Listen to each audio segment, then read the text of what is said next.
Hello friends, welcome to my channel. स्वागत है तमाરું મારા કિચનમાં। આજે હું તમારી સાથે શેર કરીશ સોજીમાંથી એવી મીઠાઈ બનાવીશું આપણે કે તમે જોઈને જ કહેશો કે કેવી રીતે બની। તો તમે આ રેસીપી જરૂરથી જોજો, તમને સારી લાગશે। તો ચલો બનાવવાનું શરૂ કરીએ। તો મેં અહીં 8 કપ ભરીને સોજી લીધી છે, લગભગ 1.5 કપ જેવી લેવાની છે। તો સોજી સૌથી પહેલાં આપણે શેકી દઈશું। તો 1.5 કપ જેટલી આપણે સોજી લઈ લીધી છે। હવે સોજીને આપણે થોડી થોડી શેકવાની છે। ધીમા ગેસ ઉપર સોજી આપણે શેકવાની છે।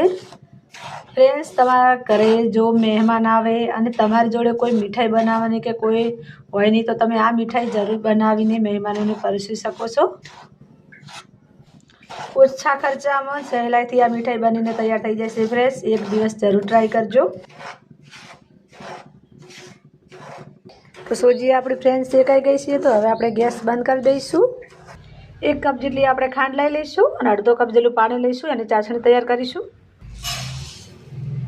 1/2 કપ પાણી એડ કરી દઈશું અને 1 તારની ચાસણી તૈયાર કરીશું। ફ્રેન્ડ્સ, આપણે 1 તારની ચાસણી તૈયાર કરવાની છે। ફ્રેન્ડ્સ, આપણે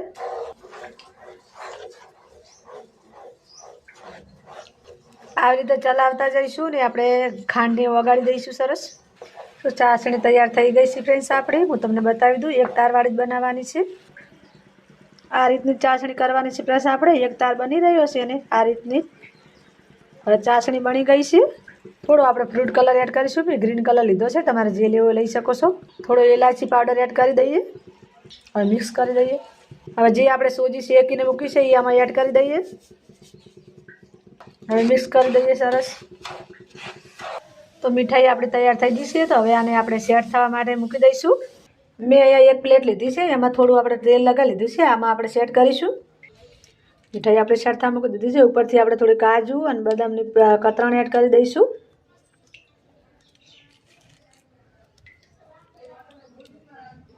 મીઠાઈ આપણે સરસ તૈયાર થઈ ગઈ છે। તો થોડી વાર માટે આપણે સેટ થવા દઈશું। તો સેટ થઈ ગઈ છે ફ્રેન્ડ્સ આપણી મીઠાઈ। તો હવે આપણે ડીશમાં કાઢી લઈશું પીસ કરીને।